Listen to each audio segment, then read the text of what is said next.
Mission चढ़ती कला।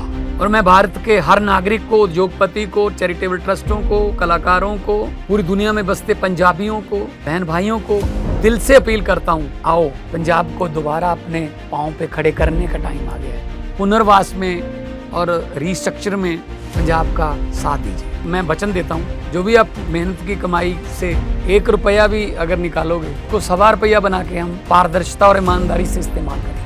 और जानकारी चाहिए तो rangla.punjab.gov.in ये वेबसाइट पे जा सकते हैं, सब कुछ डिटेल मिल जाएगा। आओ मिलकर हाथ से हाथ जोड़ के एक ऐसा पुण्य उसमें योगदान डालें और बता दें दुनिया को कि पंजाब किसी भी संकट के सामने हारता नहीं है। जय संविधान, जय भीम, महात्मा गांधी की जय, गोडसे मुर्दाबाद। देखिए, जैसे खबरें मिल रही हैं और जिससे हम लोग बहुत ज्यादा चिंतित हैं और बहुत दिन से ये निवेदन कर रहे हैं सरकार से, भारत सरकार से, मोदी जी से और अमित शाह साहब से, कि भारतवर्ष के अंदर तानाशाही नहीं आ सकती। हमारे देश के अंदर लोकतंत्र की जड़ें बड़ी मजबूत हैं। हम इस बात से बहुत ज्यादा चिंतित थे और हमारी चिंता को अन्यथा लिया गया गोदी मीडिया द्वारा और सरकार द्वारा, और ये दिखाया गया एज इफ वो लोग जो सरकार को सचेत कर रहे हैं कि आप संवेदनशील बनिए और तानाशाही प्रवृत्ति पे काबू रखिए और नेपाल से सीखिए, बांग्लादेश से सीखिए, श्रीलंका से सीखिए और उस रास्ते पे मत चलिए। ये निवेदन राष्ट्र हित में था, देश के हित में था, और सरकार क्योंकि हमारी है और राष्ट्रीय संपत्ति हमारी है, इसलिए हम सरकार से निवेदन कर रहे थे, इन मसलों को सीरियसली लें, संवेदनशीलता से लें और इस पे कार्रवाई करें।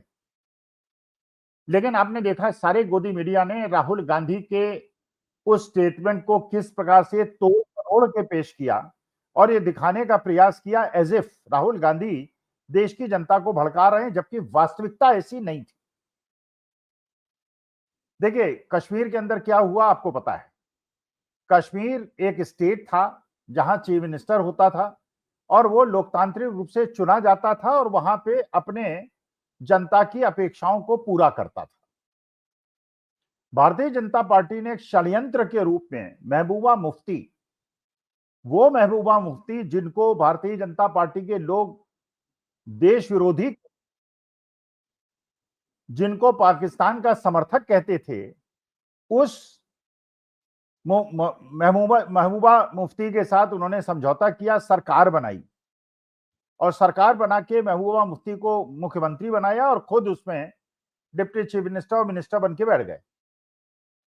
जब लोगों ने पूछा कि भाई जिस महिला को आप लोग राष्ट्र विरोधी कहते थे, भारत विरोधी कहते थे, उनके साथ सरकार क्यों बनाई, कहने लगे साहब वो लोकतंत्र की रक्षा तो करनी पड़ती है। और उसमें सरकार बनाई, कुछ दिनों तक सरकार को चलाया और उसके बाद सरकार से सपोर्ट विड्रॉ कर लिया और राष्ट्रपति शासन को वहां पे लगा दिया।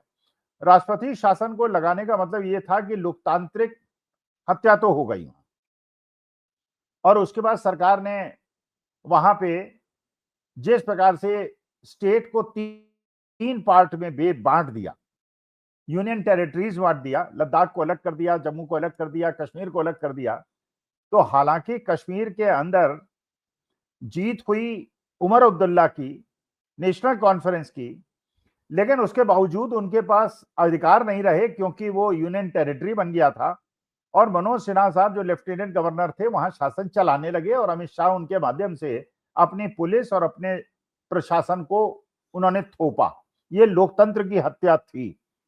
देश चाहता था, कश्मीर चाहता था, वहां के युवा चाहते थे और सब लोग चाहते थे कि वहां पे, और ये लद्दाख के लोग इससे बहुत ज्यादा हर्ट थे कि स्टेट से यूनियन टेरिटरी बनते हुए तो आज तक भारत के स्वतंत्र इतिहास में किसी ने नहीं देखा था। यूनियन टेरिटरीज को तो स्टेट बनते हुए देखा था। बच्चे आंदोलित थे, उत्तराखंड के बच्चे भी आंदोलित थे, पंजाब के बच्चे भी आंदोलित हैं, कश्मीर के बच्चे भी आंदोलित हैं। पंजाब, कश्मीर, उत्तराखंड सब जगह बच्चे इसलिए आहत हैं कि जब वहां पे बाढ़ की विभीषिका को वहां की जनता झेल रही है और वो अपेक्षा करती है भारत सरकार से कि पीएम केयर फंड में जो मोदी जी ने लाखों करोड़ों रुपए इकट्ठा किया है, जिसका ऑडिट नहीं हो रहा है, कम से कम उसको पब्लिक किया जाए। और उस पैसे का इन 4 स्टेट की मदद के लिए उपयोग किया जाए। लेकिन मोदी जी वो करने के बजाय बिहार के अंदर चुनाव यात्रा में व्यस्त हैं। वहां पे लोगों को 10-10 हजार रुपए महीना देने के लिए कह रहे हैं, इसलिए क्योंकि बिहार के अंदर चुनाव है और पंजाब, उत्तराखंड, हिमाचल प्रदेश और कश्मीर के अंदर जो वहां की जनता पीड़ित है उसके प्रति, क्योंकि वहां चुनाव नहीं है। हम लोग ये चाह रहे थे कि नेपाल में जैसे जेनजी का एक आंदोलन हुआ, वैसा आंदोलन भारतवर्ष के अंदर ना हो। लेकिन आप जानते हैं हम बुजुर्गों का सोचने का तरीका कुछ और होता है। जो छोटे बच्चे होते हैं, जेनजी होते हैं, उनके सोचने का तरीका कुछ और होता है। हम लोग शांति और महात्मा गांधी को मानते हैं। महात्मा गांधी को तो वो भी मानते हैं, भारत के तो 90% लोग भारत माता को मानते, इसे महात्मा गांधी को मानते हैं। लेकिन जो बच्चे होते हैं वो बहुत ज्यादा चेंज चाहते हैं, वो यथास्थिति नहीं चाहते। हम लोग भी जब युवा थे तो हम भी जयप्रकाश के आंदोलन में कूद पड़े थे, अपने भविष्य की चिंता किए हुए इमरजेंसी के खिलाफ लड़े थे, सरकार भी हमने बदल दी थी। लेकिन ये जेनजी को कौन समझाए? जब राहुल गांधी ने कहा कि इनको सीरियसली लीजिए और उन्होंने आह्वान किया जेनजी का, तो आपने देखा कि इस प्रकार से आज लद्दाख के अंदर जेनजी सड़कों पे उतर आया, उत्तराखंड के अंदर जेनजी सड़कों पे उतर आया। और अगर ये एक प्रकार से संक्रमण बढ़ता चला गया और पंजाब के अंदर भी फैल गया, हिमाचल प्रदेश के अंदर भी फैल गया, दिल्ली के अंदर भी फैल गया, बिहार के अंदर भी फैल गया, क्योंकि वहां बच्चों की जो मेन डिमांड है वो है कि आपने यूनियन टेरिटरी हमको क्यों बना दिया और आप हमें नौकरी नहीं दे रहे। 5 साल से हम लोग नौकरी का इंतजार कर रहे हैं, आप नौकरी नहीं दे रहे।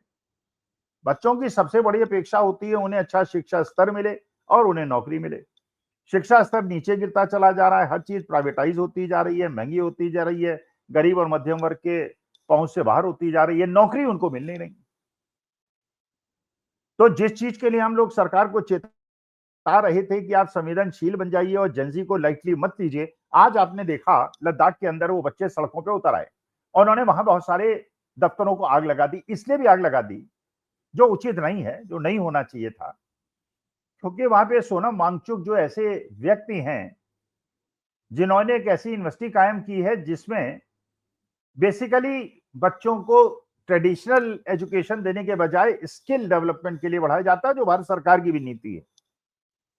और उन्होंने ये भी बताया कि लद्दाख के अंदर चीन घुसा चला आ रहा है और हमारे क्षेत्रों पे अतिक्रमण कर रहा है और हमारे लोगों को चारागाह को यूज करने के लिए रोक रहा है, लेकिन उसको सीरियसली न लेकर उन्होंने सोनम वांगचुक जो हड़ताल पे बैठे हुए हैं, जो भूख हड़ताल पे बैठे हुए हैं, उनके ऊपर ईडी और सीबीआई की रेड करा दी। माना जैसे कि तानाशाही आ गई है और उनका कोई रेजिस्टेंस नहीं होगा। उन्होंने संवेदनहीनता को दिखाया, जिसके प्रति हम उनको चेतावनी दे रहे थे कि संवेदनहीनता मत रखिए।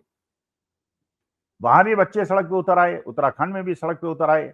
और ये जो बच्चों का ये रोष है, अगर ये पूरे भारतवर्ष के अंदर फैला, जो नहीं फैलना चाहिए, क्योंकि महात्मा गांधी का देश है, हम लोग अहिंसात्मक और सत्याग्रह के मार्ग पे बिलीव करते हैं, लेकिन इन बच्चों को समझा पाना फिर देश के बड़े बड़े लोग और बुजुर्ग लोगों के हाथ से भी बाहर निकल जाएगा। क्योंकि एक बार तो अभी भी सरकार से मेरी अपील है, अमित शाह साहब से अपील है कि इस प्रकार के तानाशाही रवैये से सरकार चलाना, कि आप बने बनाए स्टेट को 3 पार्ट में डिवाइड कर दें, बच्चों की नौकरी के प्रति उदासीन हो जाएं, हर जगह लाठी चलाएं। मैंने देखा लद्दाख के अंदर कैसे वहां पे छोटे छोटे बच्चों पे लाठियां चलाई जा रही हैं, उनके माथे फटे हुए हैं, खून बह रहा है, और उन्होंने भी भारतीय जनता पार्टी के कार्यकर्ता को कार्यालय को आग लगा दी है।